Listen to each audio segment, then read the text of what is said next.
Have you ever met someone who's turned curiosity and reinvention into their superpower?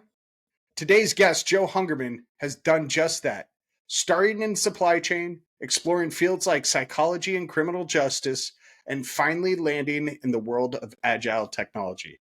His story is a perfect reminder that manufacturing isn't only about processes and products, it's about people and the journeys that bring them here. Hello, and welcome back to the Manufacturing Culture Podcast. I'm your host, Jim Mayer, and this is a show where we celebrate the people behind the industry, their stories, their challenges, and the cultures that they've helped shape. Before we get started, I'd love for you to check out themfgconnector.com.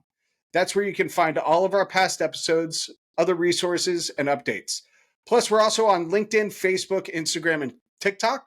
So connect with us there and share whatever has resonated with you from any of these episodes. And if you're into solutions and innovations, you've got to check out the Manufacturing Connector on YouTube. That's where we tackle real manufacturing challenges and explore what's next in the industry. And finally, if you're someone who cares about building better workplaces and leading with intention, I've just launched a new podcast called Work But Make It Human. Every episode dives into actionable strategies to create thriving workplaces. The first episode, all about unlocking your leadership superpower, is live now. Don't miss it. Go check it out. But after you listen to this, of course.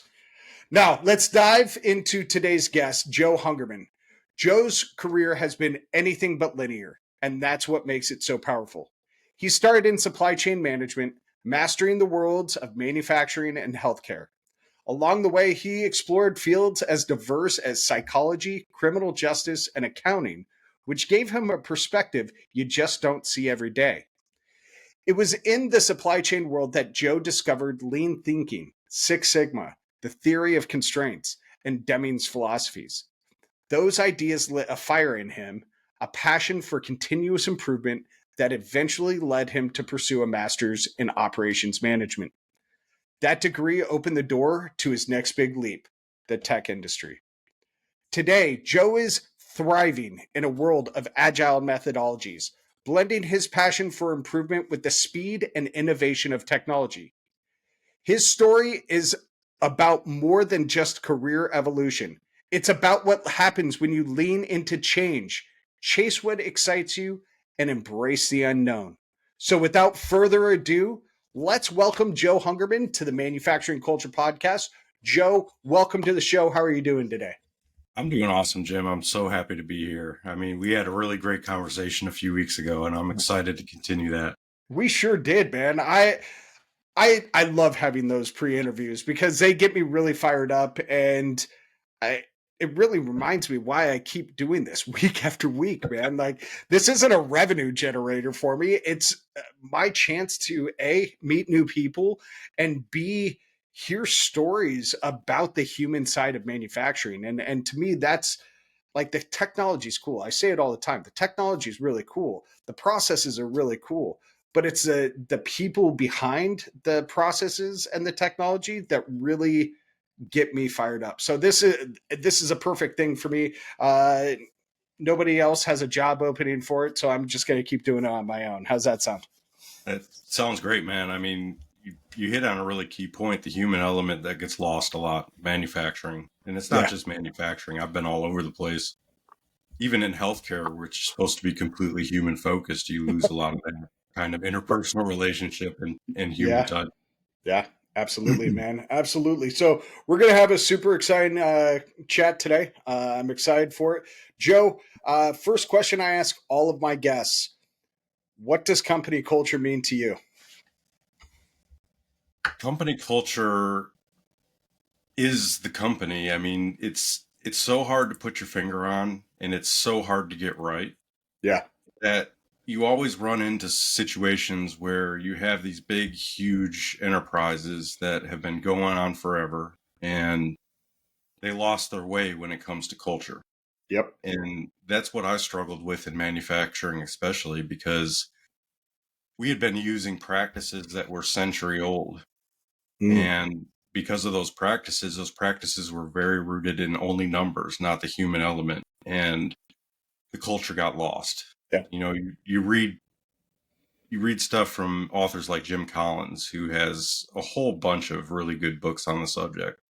You really kind of dive into why culture is so important. And I think it's even more important when it comes to an improvement culture.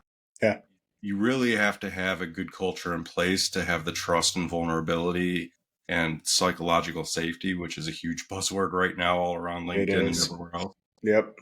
But you need to have that in order to properly improve, because you have to be open and honest. You have to be able to slay the sacred cows. You have to be able to do all this different stuff. And you can't do that if everybody's throwing up walls around their silos. It's just Yep. not possible. Absolutely. I love that. I love that answer, man. Um, let's rewind. Let's go back in time. Um, let's start at the beginning. We want to hear your background. Where did you grow up, and what kind of experiences did you have in your younger years that have shaped you to who you are today? Okay, so I was born and raised outside of Detroit, which means I was pretty much predestined to be in manufacturing at some point in my life. And Absolutely, I've got that up there. The mural from the manufacturing mural in Detroit. The name of it is escaping me right now, but yes, I love that. It's one of my favorite murals. Anyway, continue. yeah, so I grew up around there. I had a little bit kind of different and challenging childhood. Probably not as different as I'd like to think it is. I mean, these days kind of divorced and stuff like that is more prevalent. Yeah, But I kind of grew up with a chip on my shoulder, and I was old enough when the divorce happened that um, it affected me. It affected me for a very long time, and that chip on my shoulder kind of gave me this attitude that really kind of shaped the way that my career was going to go. And that was okay, going to be that I'm always somebody who challenges things. I'm always pushing against norms. I'm always wanting to improve things. And I've always had that mindset. And it's funny when I talk to people that do this stuff for a living, they all have similar stories that I do. And we're all kind of a little bit anti-authority. We're all a little bit kind of anarchist.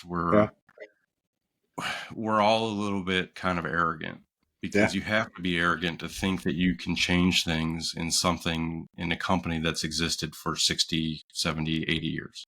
yep, It takes that, and you have to be confident, and you have to be everything else. So kind of that story of my childhood really, it messed me up for a while, but at the same time it also set in place kind of the fundamentals that I would need later to get me to where I am today.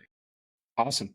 So, was there a moment that was that moment where you realized you were drawn to problem solving, continuous improvement, or was it that chip on your shoulder that drew you into this world? I've always been logical and a little bit creative, but mainly left brain. So Okay. I focus on things. I'm really logical. I was always really good at math and science when I was younger. And that kind of stuff always drew me. Like even when I started learning how to code, like the back end work is what really drew me. That's the logical side. That's where you piece together, business rules and everything else. Whereas the front side is the creative side. You kind of get to flex your right brain there. Um, but there wasn't really one moment that I can think of that led me to that. It's just that was always my personality. My personality was a problem solver. Got it. And that's gotten me in trouble in my marriage sometimes, because I always try to solve my wife's problems instead of just lending an ear like I should, Right. but at the same time, it's just there's no feeling like solving something you've been struggling with. Yeah. Like really digging in and struggling and really fighting against it, and then all of a sudden coming through on the other side. I mean, there's no greater feeling to me than solving a big problem. Awesome. So, grew up with a chip on your shoulder outside of Detroit. Where did you end up going to university, and how did you pick the pathway that you took? That I had a dartboard and I threw it at the dart a dart at the dartboard, and that's kind of how it fell. No, I ended up going to Western Michigan University. It's an excellent university, and they had a pretty revolutionary supply chain program. Although when I first started there, my path was initially accounting. So in high school, I worked at an accounting firm Okay. as a clerk, and they told me, "Yeah, get your degree, we'll give you a job." Okay, cool. Sounds Um, beautiful. then I actually did accounting, and accounting sucks. It is so boring. It is. I mean, it's Yeah. just there's problems to solve, but they're not cool problems. It's just like, magic numbers. It's just not exciting. Yep. So I also grew up in a military family. So like everybody in my family went the firstborn son always went in the military, and I was the first one not to. But my dad, my stepdad, who adopted my brother and I, so he's my dad at this point. Yep. He always pushed me, and my mom always pushed me to do what I was passionate about, not just do kind of what the family line was. So I decided not to go in the military, but I was still interested in that kind of path. So my dad worked at a base in Michigan, and he worked in the munitions department. So he was around ATF guys all the time. And the ATF guys, they knew that I was a really good student, and they knew my dad. So they figured, this guy can't be too far off the tree. And so those guys always said, just tell him to go get a degree in whatever he wants to, and then we'll bring him on board. We really want to have him. And I was like, okay, cool. So accounting didn't work out. So then I went into criminal justice, and at that point in my life, I was a little bit too drawn to the college lifestyle, and I wasn't paying attention, and I really it became a situation where in high school I could not study. I could stay out all night and still get good grades. Mhm. College, it doesn't work that way. Yeah. So my grades failed. They went the wrong way. I eventually started dating somebody, and she was in the supply chain management program at Western. Okay. She kind of talked me through it, and I got to understand it a little bit. And I was like, you know what, this is pretty interesting. Manufacturing, I'm used to it. I understand that world. Got plenty of people that were around manufacturing my whole life. So I really kind of went down that path. And my first couple courses, I mean, it really drew me in. I had some really good professors, and this was a pretty landmark program in supply chain. It was pretty innovative at the time that it wasn't just business. It wasn't just talking about, logistics and purchasing and all these business related things. Half of my coursework was in engineering. Okay. So I had to take materials engineering and industrial engineering courses and all these various engineering courses to make sure that I understood not just how things move in a supply chain, but how they get created. So I had to go through a class where I had to do welding and sand casting and injection molding and all this stuff. Very And it cool. really gave me a leg up when I started my career, because when I started my career, I went into corporate purchasing, and that was where I was negotiating contracts for all these different commodities and parts. So having had that experience and understanding how things got made really gave me a leg up there. Yeah. So that was my situation at Western. I had some really good professors. One that I'm still talk to all the time. He's been helping coach me and helping me understand kind of the current landscape. But part of my coursework there was also in continuous improvement. So I had to take courses in lean. I had to read the goal and do theory of constraints work. Kind of had to understand Six Sigma, and that really kind of put that seed. Mm-hmm. But it wasn't until probably 15 years later that it really sowed itself into the passion I have today. Yeah. So let's back up a little bit. How did the you know the different career path turns, I guess, that you took early on, right? You wanted to get into criminal justice with the ATF. Talk to us about the psychology side of your background. How did that come into play? That chip on my shoulder. Mm, got it. Got it. Now it So totally makes sense. I wanted to understand what the psychology was around why I was feeling what I was feeling. And that's what got me passionate about behavioral science and psychology. And that kind of took a little bit of a backseat. I took some coursework at Western around those things because that was going to be my minor when I was in criminal justice, was going to be psychology. And that also was when my grades were tanking. So I went back and took those courses when I was a senior Okay. to get my grade point average back up. And I actually aced all of the psychology courses. And one of my professors is like, "Are you sure you're a business student, not a psychology student?" I was like, "Yeah, I I love just like that. this That's stuff." awesome. Yeah.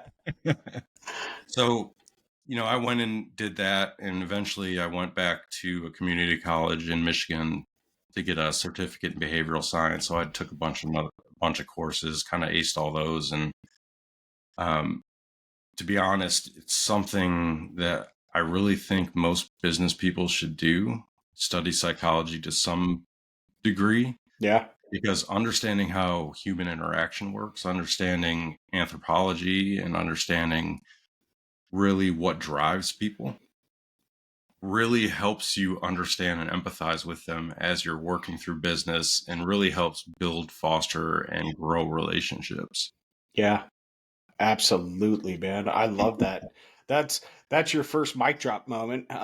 Everybody who is in business, please take some psych courses because of everything that Joe just said. I'm not going to reiterate it because that's a waste of my time and waste of yours as well. Um, so how have those other industries, psychology, criminal justice, accounting, how have they shaped your perspective and influenced your approach to the world of work now? Man, that's a tough one. Well, accounting just told me what I didn't want to do with my life. So that was pretty easy. I mean, it's helped now that I'm a founder and I have to understand, I have to do everything. So Yeah. it helps understand kind of that financial and balance sheet type work.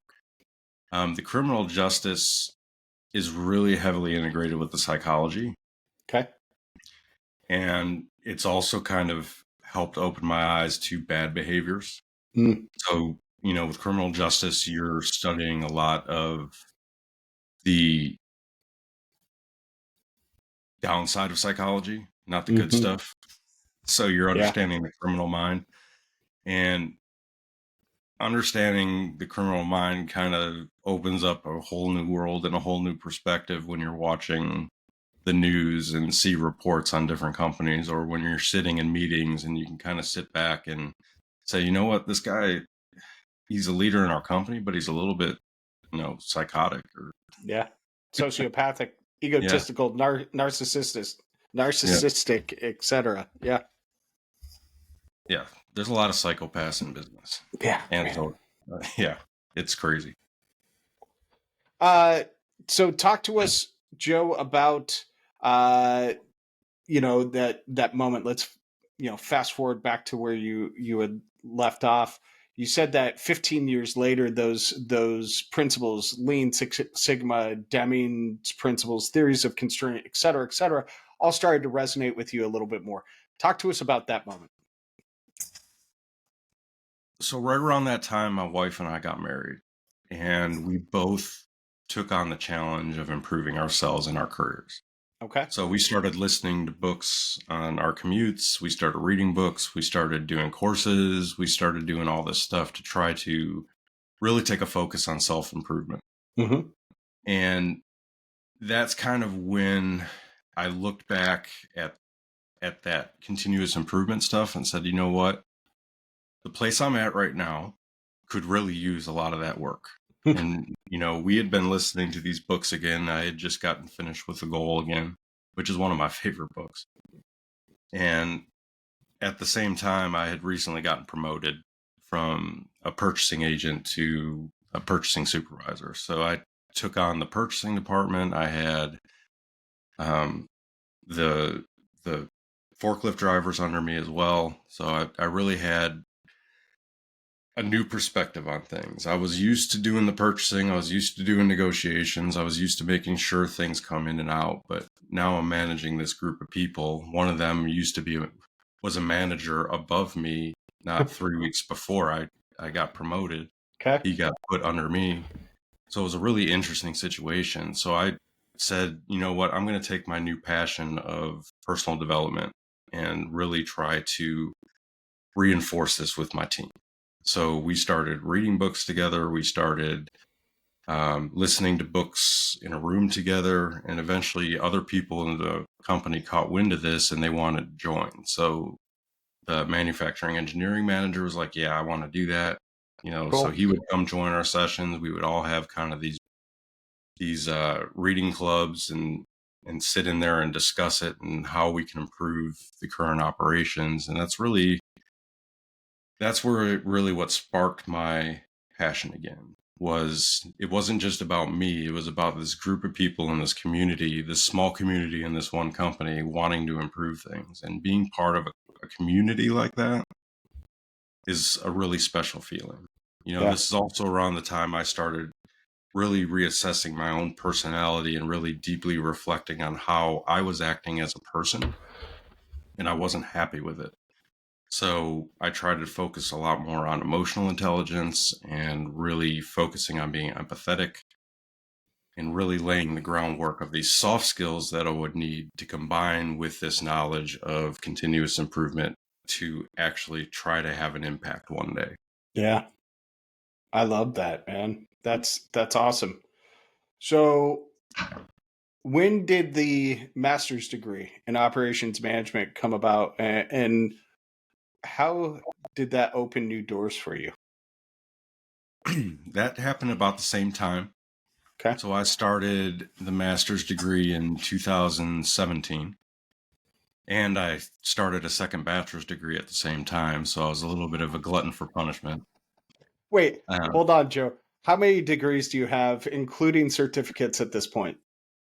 I have 2 bachelor's degrees, a master's degree, a certificate. I think that's it. Yep, that's it. Damn, man. Well done. That's awesome. This is for another show, but it'd be interesting for you to know that I am not the biggest fan of the American educational system.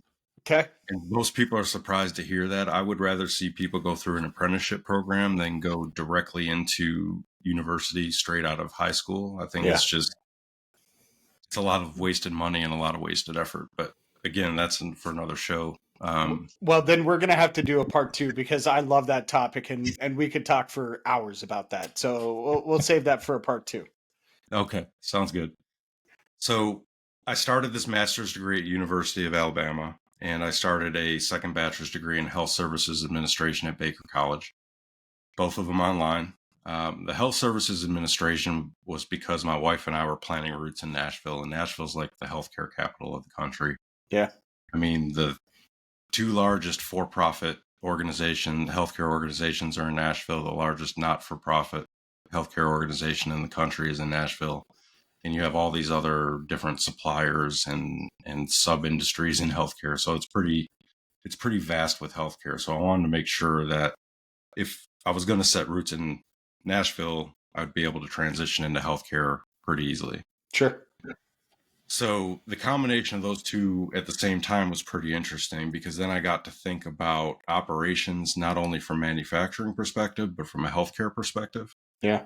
And comparing and contrasting manufacturing and healthcare, and realizing that a lot of these principles in continuous improvement that have been in manufacturing for, 60, 70 years really translated well into healthcare.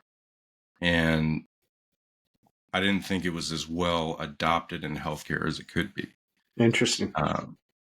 So I went through that master's program. Half of that was in decision analytics. So that really kind of, I had to do SaaS programming, which people hear SaaS, they think software as a service, but this is different. This is SAS, and it's a very expensive, very niche platform that UA decided that they were going to teach us, even though hardly anybody uses it. But, we had to do coding for that. And I was like, wow, this is really cool. I always loved spreadsheets and I loved databases, and I always did Excel work and SQL work. But then I started like really loving the freedom of what I could do with code. So my wife was a computer science major when we met, and I had already gotten introduced to coding from her. Okay. And I thought it was so cool. And then I said, okay, I'm going to learn something. So I started learning Python. At Okay. that time, I started a side hustle buying and selling Blu-rays and DVDs on eBay, and said, okay, I'm going to automate my operations. So first step was I wrote a bunch of VBA code to automate macros in Excel. Then as I learned Python, I learned how to do all that in Python code. So I transitioned it there. Then once I picked up C#, then I transitioned everything to there, and I've been C# guy ever since. Manufacturing people may not know C#, but if you've ever played video games, you probably know about it. The Unity engine is pretty heavily integrated with C#, so Okay. a lot of games are kind of in that realm. But that really blossomed.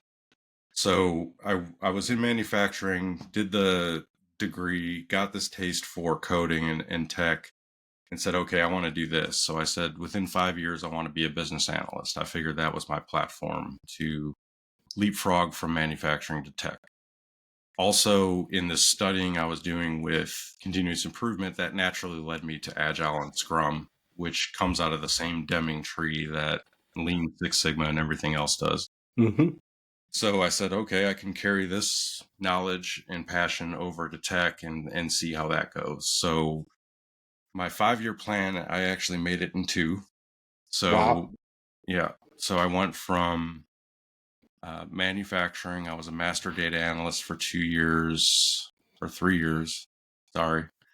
I didn't make, yeah, I was manufacturing or a master data management analyst for a couple years in healthcare. And then I said, okay, I'm going to be a BA. Studied, did what I could, looked and reflected on all of the skills I had built up over the years. And this is really important for if there's anybody that's starting out or wanting to switch careers that's listening to your podcast. Always lean into what you know. Mm. Figure out what skills you have in your current career and how to leverage those in the new career. Yeah. So with purchasing and supply chain, I was really good with problem solving. I was really good with negotiation. I was really good with, talking things through and getting people to work together. So those are key aspects of what a business analyst needs to do. So I was eventually able to translate that into being a business analyst and scrum master for a development team for HCA and Parallon here in Nashville, and got to lead teams of Java and Python and C# developers. And that was so Wow. much fun. But then COVID hit and I lost my job because I was a contractor. But eventually that kind of passion for tech carried me through to a role with a software accelerator that was based out of Boston, but our development team was in Sri Lanka. I got to work with so many awesome people there. And that really, the startup accelerator is kind of a world where a company has an idea, they're business focused, but they don't have the tech chops. So they go out and look for somebody that kind of can help them with that. Not necessarily a dev shop, but this accelerator kind of helps, connect people to funding and all these other Sure. things. So I had to wear a lot of hats while I was with that company. I had to be a product manager. I had to be a business analyst. I had to negotiate. I had to lead teams. I had to be a strategic analyst. I had to help companies talk to their board and, do tech audits. And I had really had this full gamut of experience there. And it was so awesome. And I said, you know what? I need to do this myself. I'm like, I like this too much. I love it. I need to go see if I can do something with what I have. Yeah. Was that long-winded enough for you? No, I love it, man. There are no wrong answers on this show. Um, what about technology made you feel like you'd found your calling? With technology and coding, problem solving is your oyster. I mean, Got it. I can think of a problem I'm trying to solve and say, okay, I know how to code up a simple application to do this for me, to automate it. I'm going to go ahead and do it. Yeah. And it just opens up so many possibilities. Like even when I was just learning, and I ended up taking a job as a data analyst at a large healthcare organization here after COVID, um, I used those skills to automate a bunch of stuff that our team was struggling with. We were very SQL Server based. We were very relational database. Everything's in a database. Everything goes through an analyst that writes all these huge stored procedures, and it's kind of the old way of doing tech, where everything was based on a database administrator. Okay. Yeah. You know, stop me if you need me to explain any of this, because I know the tech audience is not your audience, so I don't want to speak the wrong language here. No, you're doing Uh, great, man. all right.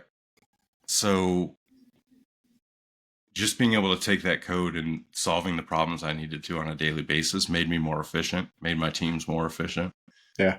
Um, it really put me in a position to, not have to rely on anybody else. Like, I don't know if you've ever been through this in manufacturing, but having an idea of something to solve and then having to go to the IT department and pitch it and Yeah. have them say, nah, we don't have the resources to help you out right now.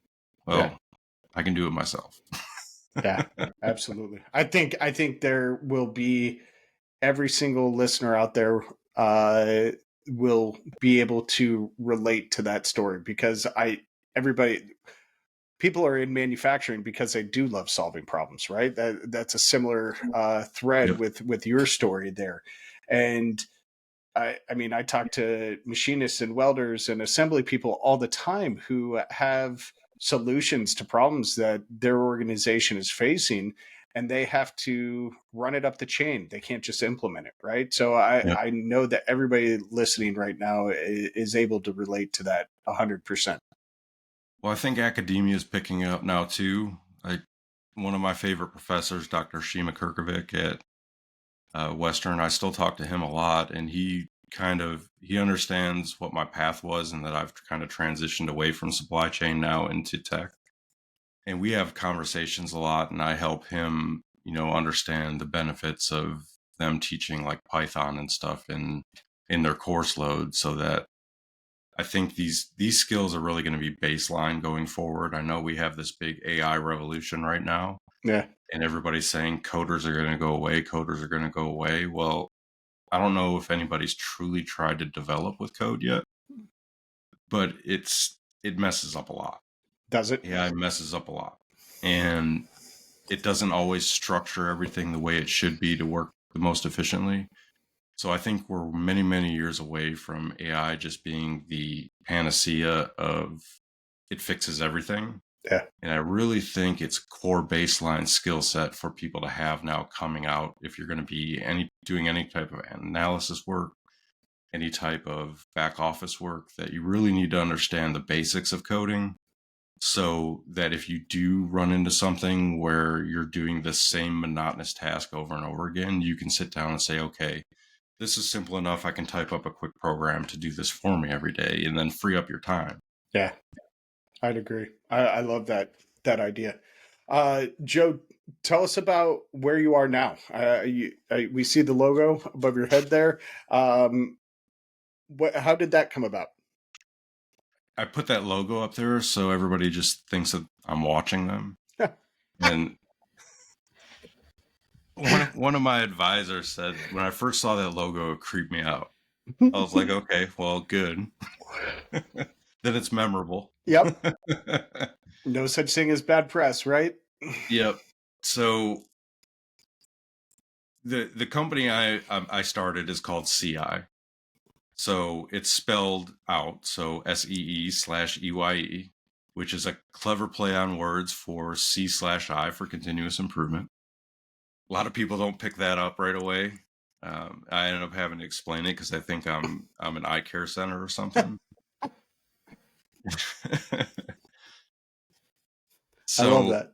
yeah, it's crazy. Like if you go and type in CI to your browser, you're more likely to see a bunch of eye doctors in your area than you are to actually see our website, because it's just Google hasn't figured it out yet. You know, Sure. their SEO algorithm has not figured out where we belong yet. So what the company is I sat down. I wasn't really sitting down. I was driving home, I think from Taco Bell. I think I was picking my wife up from a quick lunch one day. And I was listening to a book called The Lean Startup by Eric Ries. Mm-hmm. And if you haven't read it, you should. It's a really good book. It's really more tech focused. It really helps you understand startups. But he took the work of Steve Blank, who had the 4 Steps to the Epiphany, and he did a lot of research on customer development and made that into a digestible kind of book for people Sure. to understand. And it really incorporates a lot of the lean and theory of constraints principles into tech. Okay. And then another group of authors led by Gene Kim a few years later came out with a book called The Phoenix Project, which is much more heavily into theory of constraints. And that's kind of what launched the DevOps revolution in technology. So it's an awesome book, isn't it? It's phenomenal. It's uh, these are great books back here. These are the books that I reference more. Nobody gets to see them, but they're right there. They're easier for me to grab. The Phoenix Project does a really good homage to Dr. Goldratt. They do a really good job of taking his work and kind of speaking a little bit in his voice to the tech crowd. Yeah. I think they did a really great job with that. I was really impressed, to be honest.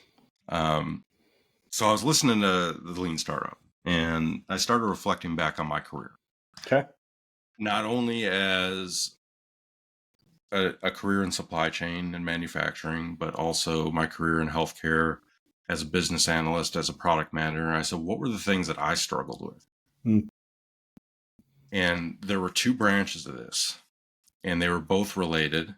In product management and business analyst and business analysis, I had to use 50 different tools to get the job done. And there's a company out there right now, I forget the name of it, but they've made an industry of canceling your SaaS applications because everybody ends up with all of these SaaS applications and you just can't keep track of your subscriptions anymore. I struggled with that, and that drove me crazy. I wanted everything in one place, so Yeah. I didn't have to go everywhere else. And I hate Jira specifically for that reason, because you have to use like 13 different Jira tools to get the job done as a product manager and business analyst. Sure. And then I reflected on my time and my passion in continuous improvement, and that part was more around the fact that the knowledge isn't accessible. Mm. There are books out there. There's plenty of books. There's plenty of literature out there about the stuff, but it's not really all that accessible to people that just want to learn it, that, want to learn it quickly. Yeah.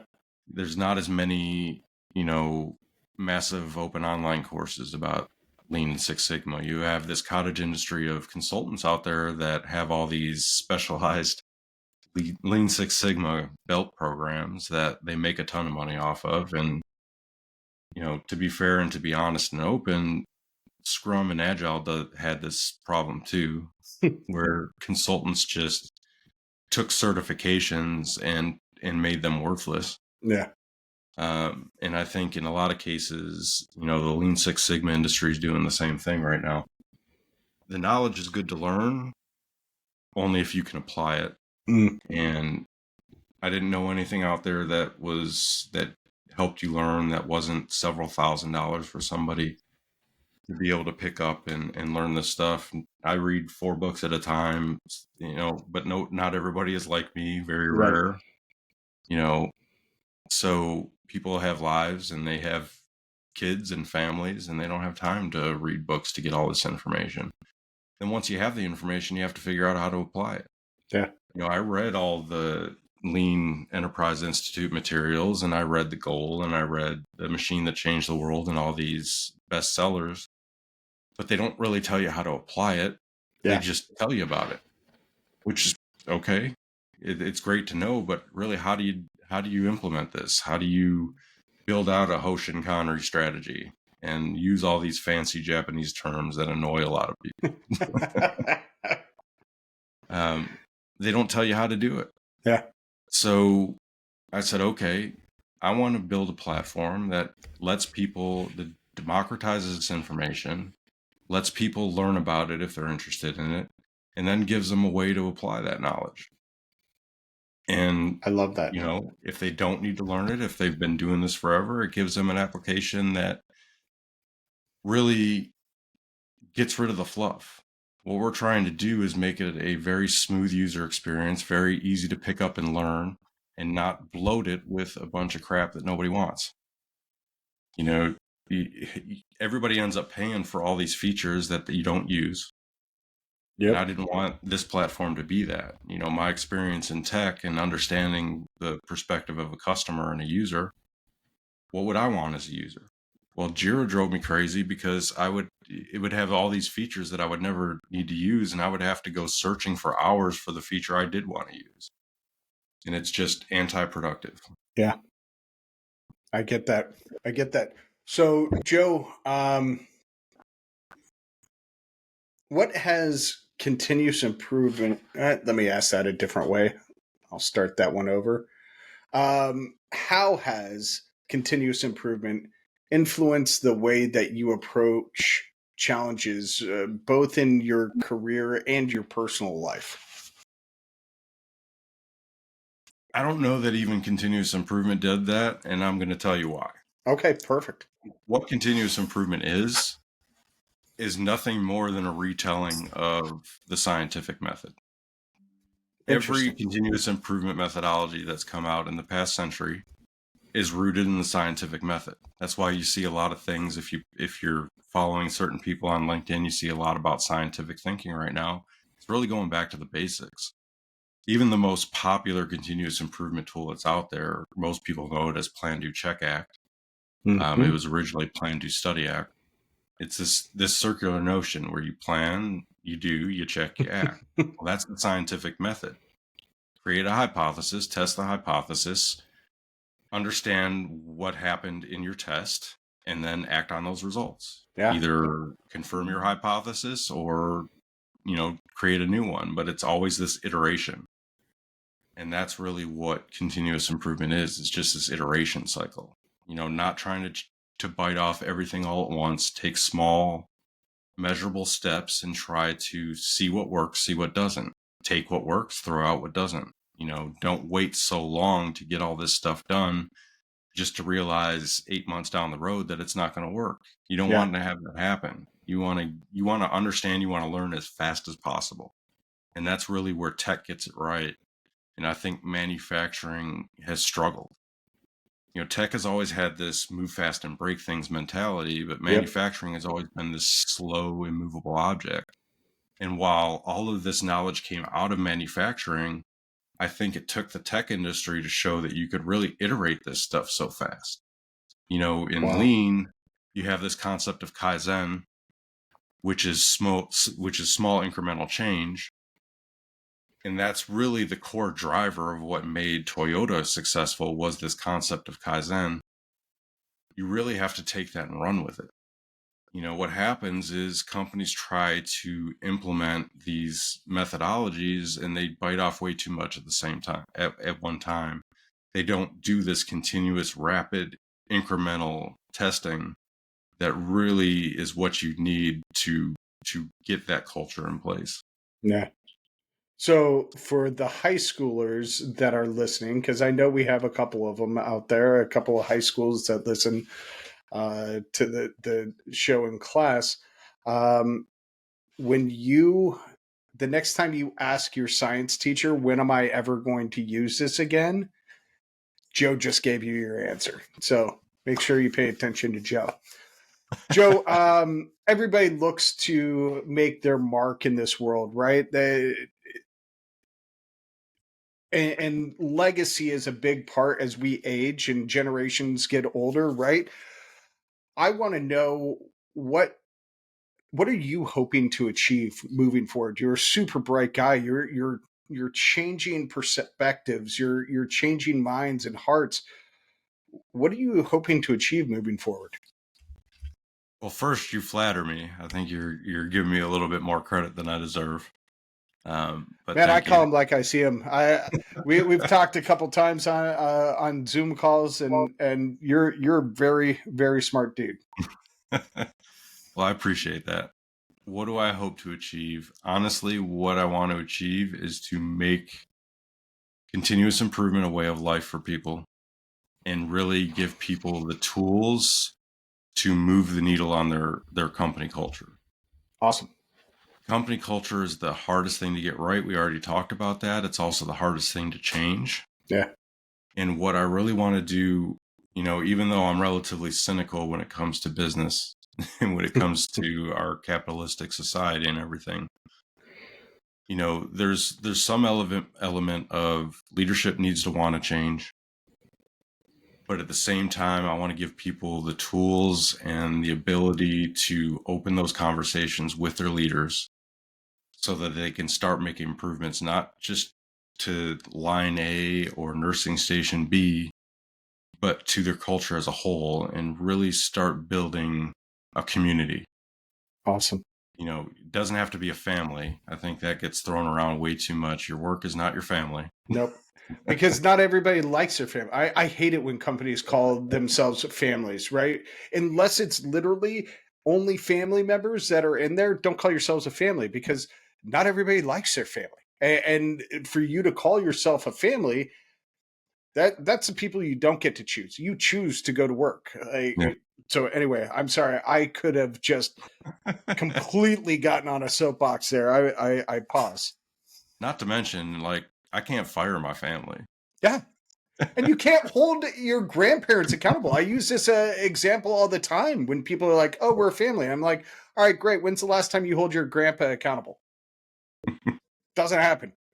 You should be able to hold people accountable in at the workplace. Anyway, continue. To be Sorry. honest, I mean, you could say the same thing about a CEO. When was the last time he was held accountable? Exactly. In a lot of organizations, I mean, they are kind of run like a family. You have the elder crowd that you're supposed to bend the knee to just because they've been a tyrant for their career and kind of got to where they are today. Yep. Not necessarily because they did things right, but just because they had the best set of politics to get them where they wanted to go. Absolutely. But then you do have other truly breakthrough leaders and really human based thinkers that really want to do the right thing. Yeah. Those are the kind of people that I hope I touch and that I'm able to get through to and be able to help. Well, and I think that brings up an interesting point. I don't want to digress too much here, but I'm going to. Um, eh, Joe, I think that you are in a very unique situation. I'm in a unique situation. The other people who have founded and started their own businesses are in a unique situation because we get to pick and choose who we target, who we talk to, who we share our knowledge with, right? And you said something very important to me about the human element, right? That human centeredness. That's who I focus on. I know for a fact I am not for everybody. I know for a fact that what I talk about when it comes to human centered leadership and those kinds of principles doesn't necessarily resonate with a lot of people in the manufacturing space. But I, at the same time, know that there are a handful of people who believe in these same principles like you're talking about. And I think that's why you and I hit it off so quickly, because we do share those values, we do share those principles, right? And so anybody who's out there who, obviously, if you've made it through almost 100 episodes, this might actually be like 102. If you've made it through 102 episodes of the Manufacturing Culture Podcast, you know that about me. Joe and I share these values. So if you haven't met Joe, reach out to him, because this guy's a badass. Thanks, Jim. Yeah. Takes one to know one. Hell yeah, man. That's why we get along. Like I said, shit. Um, so Joe, if you were to look at or meet Joe at WMU, right? And go Broncos. You and I probably ran into each other at Main Street once or twice, doing Jaeger bombs, playing darts in the back. If you were to run into Joe, who is at WMU, what is one piece of career advice or advice in general that you would give younger you? Does it have to be advice, or can it just be a swift kick in the ass? I'll take that too, because that's good advice too, man. So first off, I really miss two things about Kalamazoo. One, Maggie's. Yeah. And two, Big Burrito. I mean, those two Oh, things, my brother and I still talk about that stuff all the time. yeah. Big Burrito. So if you're listening in Kalamazoo, feel free to send me some. I'll give you some free consulting if you can figure out a way to get me either Maggie's or Big Burrito, if they still exist. Man, that's a hell of an offer. I hope somebody takes you up on that and you take a photo and you send me that photo. Okay. So what would I tell myself? I would tell myself, pay attention.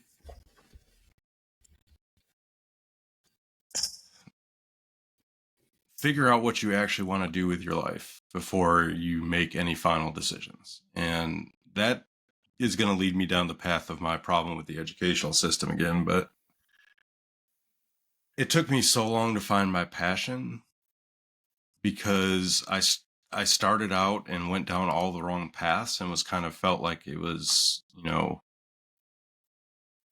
this all-in mentality. Well, the chips are already in the pot. I might as well keep going. Mm-hmm. It's that gambler's fallacy. Yep.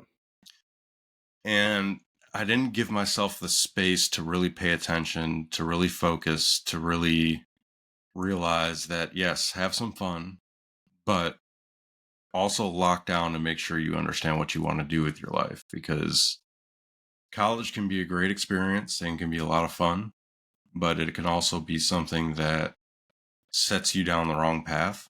Yep. And people really need to do a better job of making sure they understand what they're passionate about, what they really love to do before they drop tens of thousands of dollars on college.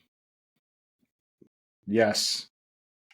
That's why we have this student loan problem in the country. Hell yeah. It's not because people don't want to pay or can't pay. It's because we have so many people that went through and paid all this money for something that, one, wasn't going to pay them enough to pay back their loans, and two, wasn't going to end up being what they wanted to do with their life. So yeah, absolutely. That was another tangent.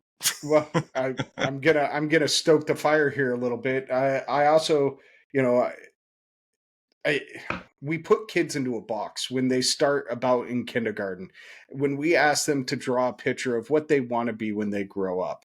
And then we take that picture and we perpetuate that childhood experience over and over again until they're in their late teens. And we ask them, before their brains are fully formed, to make a decision about their future.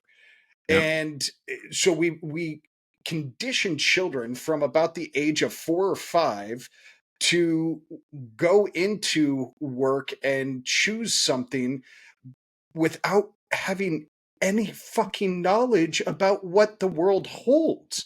The amount of people, you've been in manufacturing, but the amount of people who think that metal products grow out of the ground fully formed into whatever it is that they use is astronomical to me, right?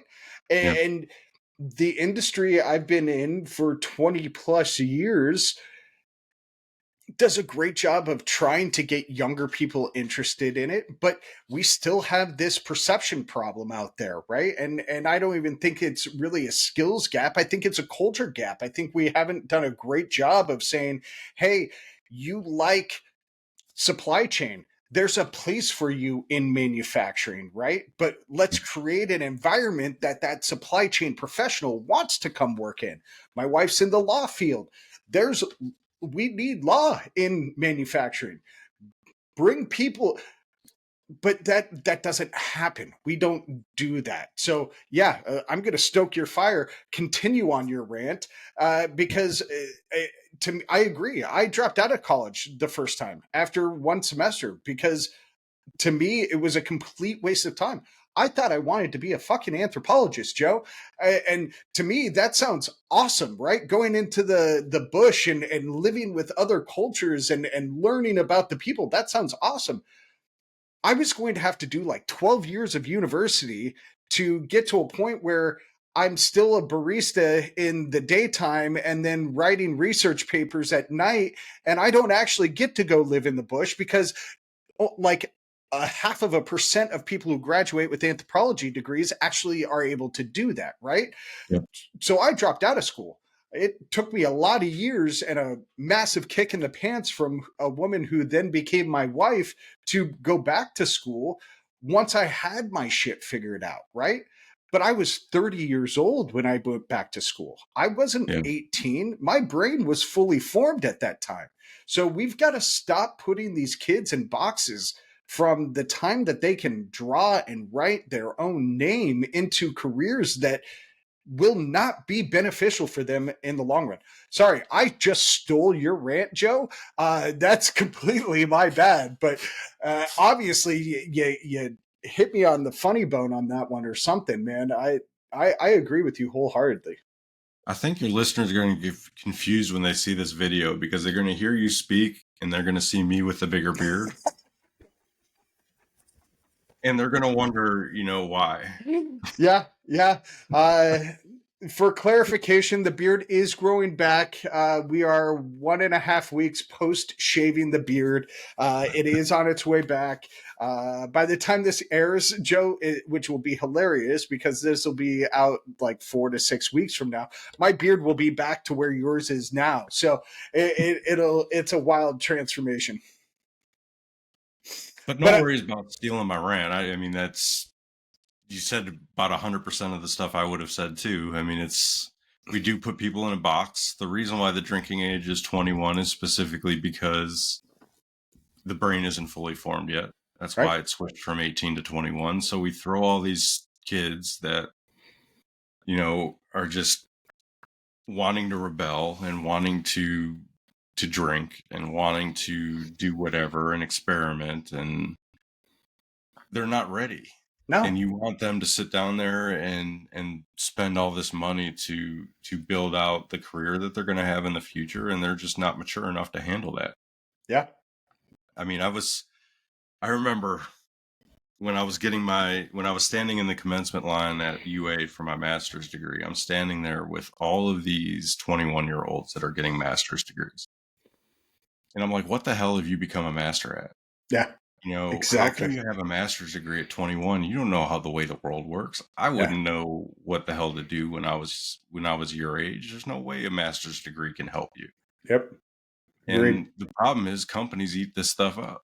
yep, Oh, you have a master's degree? Well, great. We're going to hire you. Well, yeah, doesn't mean you know anything. I mean, my first job in supply chain, I went and worked for a company out of Chicago, and they had a buyer quit at one of the factories. I was working in the corporate world. So they said, hey, Joe, can you go cover for this position because the buyer quit? Sure. Went and sat down at the computer and they wanted me to cut a purchase order. I'm like, I wasn't taught how to do this. I don't know how to cut a purchase order. I can tell you how, the general theory about why global transportation is slowing down or why a port goes on strike, but I can't cut a purchase order. I mean, they don't teach you those things. So Nope. a 21-year-old coming out of school with a master's degree is just asinine to me. I just don't understand it. Yep, I agree. And so I did my master's, my MBA at Ohio University down in Athens. I did their hybrid program. Uh, Bearcats, uh, yeah, right? No. no, Yeah. No. Ohio University. Yeah. I know they were in the OU. back. Yeah, we are the what are we? The Wildcats, Bobcats, Bobcat. Bobcats. There we go. Jeez, that took I way knew it too was a long. cat. There's a cat in there somewhere. Um, they've done so. I want to go back to something you said earlier about lean, the belts, etc., being watered down. I think MBAs now are watered just as watered down as those certification programs, because it used to be where an MBA, you got that because you truly had mastered business, right? Hmm. Right. And now, to your point, kids are graduating at 21, 22 years old with MBAs. They've never spent a day outside of an internship in a business setting, right? But they get these MBAs and then they go out into the job market and they're expecting hundreds of thousands of dollars at that point. Yeah. One thing that OU has done phenomenally well is in the last couple of years, they've built a mentorship program. So they take alums like myself and they connect us to the students, the current students in the program. And so every semester I get this new person that reaches out to me and says, hey, I've selected you to be my mentor for this semester. Can we meet? And I just got the email last night from my mentee for this semester. Super excited about it, right? But to me, that's something that MBA programs need to do more of. Master's programs should do more of in general, especially when it relates to the world of business. If you're doing a master's into anthropology or physics or something of that nature, sure, you can master because it's theoretical, right? The world of business isn't theoretical; it's practical. You're Hmm. practicing this on a day to day basis, so it's hard to master at that young age without Yep. some sort of mentorship and experience. So yeah, second rant over. Jesus. Um, Joe, my last question for all of my guests is what haven't I asked you that you want to share? Well, I mean, we talked a lot about education, and I Mm-hmm. think one of the things that we're really trying to do with CI is really look for partners in education. Okay. So we want to help universities that have a focus on industrial engineering or supply chain or whatever, that have some sort of program centered around continuous improvement. We really want to help. We want to come in there and help them with using CI as a teaching aid, because one of the things we're trying to do is keep costs low. I mean, that's another thing about democratizing continuous improvement is we don't want to charge an astronomical amount. We want to keep it to a point where if somebody wants to sign up and try this out, they can do it. They can do it on their credit card and they can expense it. You Mhm. know, there's a lot of similar systems to ours, and there's a lot of great programs out there. I'm not going to lie. We have a lot of good competitors that are doing really great things, but some of them have starting prices in the tens of thousands of dollars. And that's just very difficult. It goes back to that issue I had with Alabama using SAS. I mean, it's a niche and you don't know if you're ever going to use it again. Yep. So, if we keep our costs low, we can help universities train their students, get them the knowledge that they need, and then have them be able to come out of university with not just the knowledge, but the ability to say, hey, new boss, here's this tool we used. It's inexpensive Yeah. and it really helps. And, it's a win-win. I think we help students learn and, at the same time, we're ingrained in their day-to-day function when they come out of university. Yeah. Not necessarily a specific answer to your question, but it's definitely something I wanted to touch on because that's something we're really looking for. So you're listening and you're part of a university, feel free to connect with me. Actually, anybody can feel free to connect with me. I'm pretty easy to talk to. I love meeting new people, just like Jim does. And I vouch he's a super easy guy to talk to. And he'll put up with your rants as long as you put up with his. So, I love rants. I yeah. mean, rants are the best. Joe, speaking of getting in contact with you, how can people find you? What's the best way? All right, so there's a couple different ways. Here, I'll put, well, it's cut off, I think, on the screen, but you can find me on LinkedIn. It would be Joe Hungerman. Yep. Our company is called CI. So on LinkedIn, it's company C-I-IO. Our website is C-I-IO.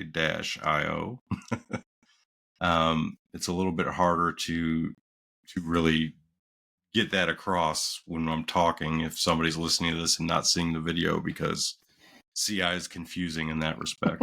Somebody's going to try to go type in CI and then .io, and it's just not going to work. I'll put it in the show notes as well. Okay. Yeah.